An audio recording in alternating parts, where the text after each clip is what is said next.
శుక్లాంబరధరం విష్ణుం శశివర్ణం చతుర్భుజం ప్రసన్నవదనం ధ్యాయేత్ సర్వవిఘ్నోపశాంతయే అగజానన పద్మార్కం గజానన మహార్నిశం అనేకదంతం భక్తానాం ఏకదంతముపాస్మహే. ఓం గం గణపతయే నమః.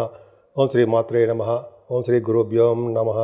ఇప్పుడు మనం 15 జూన్ నుంచి 21 జూన్ వరకు కూడా ఆ వారం రోజులు ప్లానెట్ పొజిషన్ ప్రభావం ఎలా ఉండబోతుందో తెలుసుకుందాము. మిథున రాశిలోనే బుధ గురులు రవిలు అంటే రవి బుధ గురులు ఉన్నారండి. 15 తారీఖు నుంచి జూన్ 15 నుంచి మీకు రవి వచ్చాడు. అంటే జనరల్గా ఏంటంటే గురు ప్రభావం రవి బుధులు యాక్చువల్గా ఏ రాశిలో ఉన్నా ముఖ్యంగా మీ మిథున రాశిలో ఉన్న వాళ్ళ సూక్ష్మమైన బుద్ధి కలవారు, అపారమైన విద్య ఉంటుంది, చాలా తెలివితేటలు ఉంటాయి.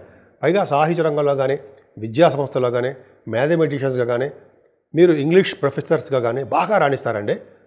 అలాగే సైంటిస్టులుగా బాగా రాణిస్తారు. పైగా ఫైనాన్స్ అండ్ అకౌంట్స్ విద్యలో కూడా బాగా రాణించడానికి అవకాశం ఉంది. గురుబుధుల వలన ఒక విధమైనటువంటి ఒక అదృష్టం తోడవుతుంది అంటారు. గురుడు వలన జనరల్గా మంచి యోగం కలగడము, బుధుడి వలన బుద్ధిబలాన్ని, గురుడు వలన జ్ఞాన సంపదలు కలగడము, ఇవన్నీ బాగుంటాయి. లగ్న గురుడు ఉండడం వల్ల చాలా దోషాలు పోగొడతాడండి. పుత్ర సంతాన యోగం కలగడానికి కూడా అవకాశాలు ఎక్కువ ఉన్నాయి. ఏదైనా ఫైనాన్షియల్ విషయంలో మీరు ఏమాత్రం ఇబ్బంది పడరు. ఇబ్బంది పడ్డా కూడా వెంటనే మీరు ఇరుక్కుపోయిపోతారు. చాలా బాగుంది.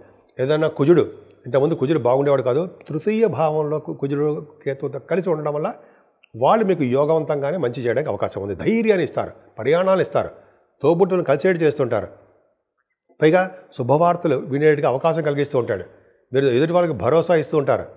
అలాగే ఏ పని కూడా మధ్యలో వదిలిపెట్టేసి పారిపోరు. అంత అద్భుతమైన ఫలితాలు మీకు ఉంటాయి కుజుడు వల్ల.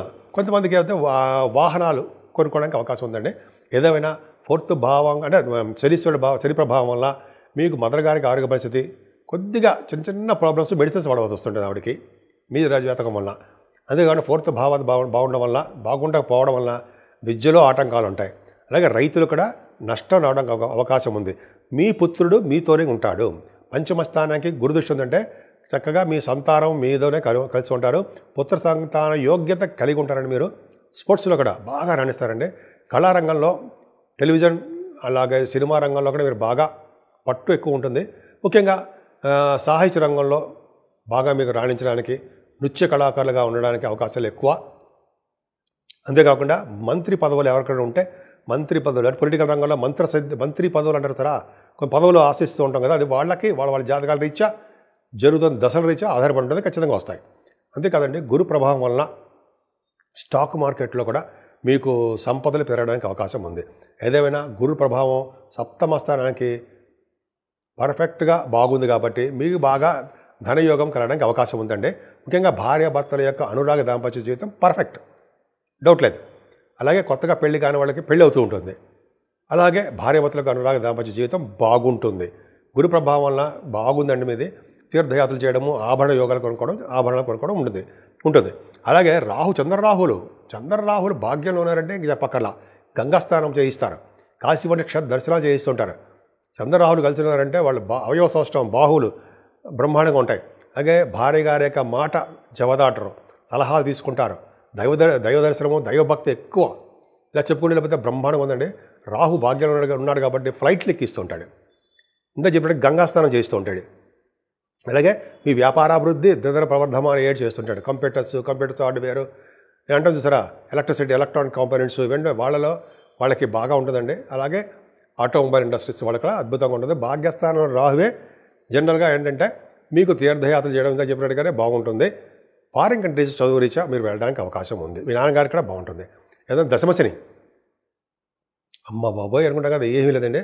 అమ్మ బాబాయ్ లేదు, ఏం లేదు. దశమశని ఉండడం వల్ల రాజకీయ రంగ ప్రవేశం ఉంటుంది. అయితే రాజకీయాల్లో మీకు డెవలప్మెంట్స్ ఉంటాయి. ప్రజాదరణ, ప్రజాభిమానం, ప్రజాసేవ మీరు చేసుకుంటారు. బ్యూటిఫుల్.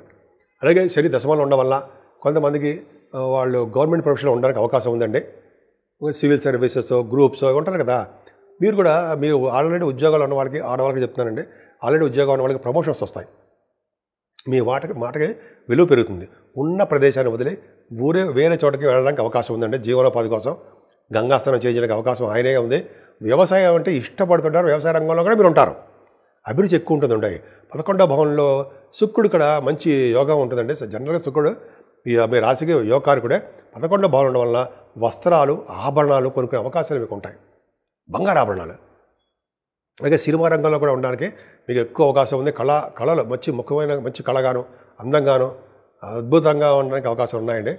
రవి 12వ భావం ఉండి శరీరదృష్టి ఉండడం అంత మంచిది కాదు. చిన్న ఇబ్బందులు, ఖర్చులు అధికంగా ఉండాలి. ఏదో అంటే హెల్త్ ఇష్యూస్ సంబంధించినటువంటి అనారోగ్య సమస్యలు ఉండడానికి కొంతమంది కూడా వాళ్ళ జాతకాలు ఇచ్చి ఆధారపడి ఉంటుంది.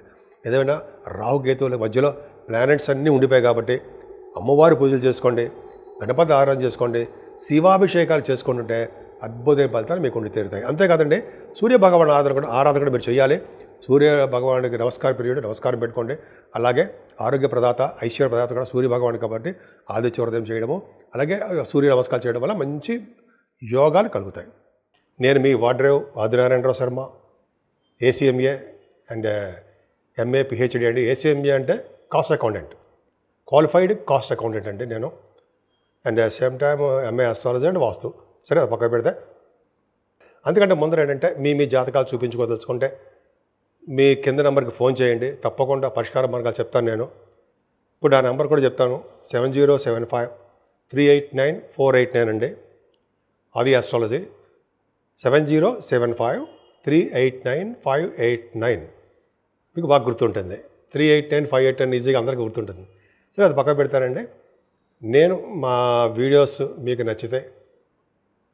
నచ్చాయి అనుకుంటున్నాను. తప్పకుండా మీరు లైక్ చేయండి, షేర్ చేయండి, సబ్స్క్రైబ్ చేయండి. 12 రాశుల వారికి చెప్పుకోదగ్గ రెమెడీస్ కానీ పరిహారాలు ఎలా ఉంటాయి, ఏం చేసుకుంటే నా జాతకం బాగుంటుంది, జీవితం బాగుంటుంది, లేకపోతే ఎలా ఉంటుంది అనేది ఇప్పుడు మనం తెలుసుకుందామండి. మేషరాశి నుంచి మీనరాశి వారు కూడా కాలసర్ప దోషాలు, మనకు అష్టగ్రహ కూటమి అనుకున్నాం. అష్టగ్రహం కూటమి షష్టగ్రహ కూటమి అనుకున్నాం. ఇప్పుడు ఏంటి, కాలసర్ప దోషం. ఈ 2 కాలసర్ప దోషం ఉంటే ప్రయారిటీ పొజిషన్స్ అంతా కాలసర్ప దోషంలో ఉండిపోయారు.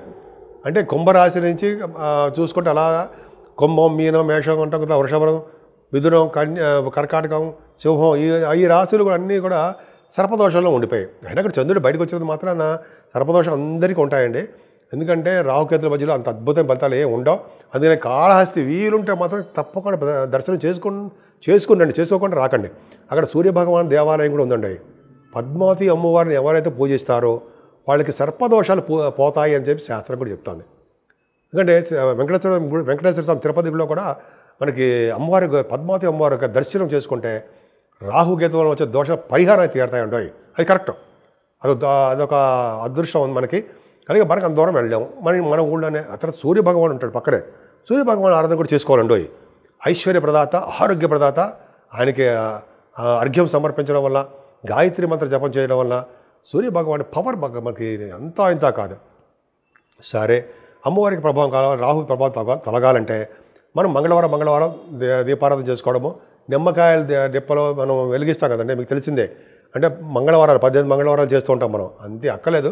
మీకు ఎన్ని మంగళవారాలు ఉంటే అన్ని మంగళవారాలు పూజించండి, రాహు ప్రభావం బాగా తగ్గుతుంది. అలాగే మనం ఏం చేయలేము, చండీ హోమం చేయించుకుందాం, అమ్మవారి గుడి సందర్శన చేసుకుందాము, ఆవిడకి దర్శించుకుందాము. అంతేకాకుండా కుజుడితో కలిసిన కేతువు కూడా 12 భావంలో ఉండడము అంత అద్భుతమైన ఫలితాలు ఏం కాదండి. కేతువు చాలా మనకి యాక్సిడెంట్లని, భార్యాభర్తలు కలవకుండా ఉండాలని, సంతానం లేకుండా ఉండాలని, ఇవన్నీ మీకు జాతకాల్లో ఉంటాయి. కాకపోతే ఆయనకి ఎవరైతే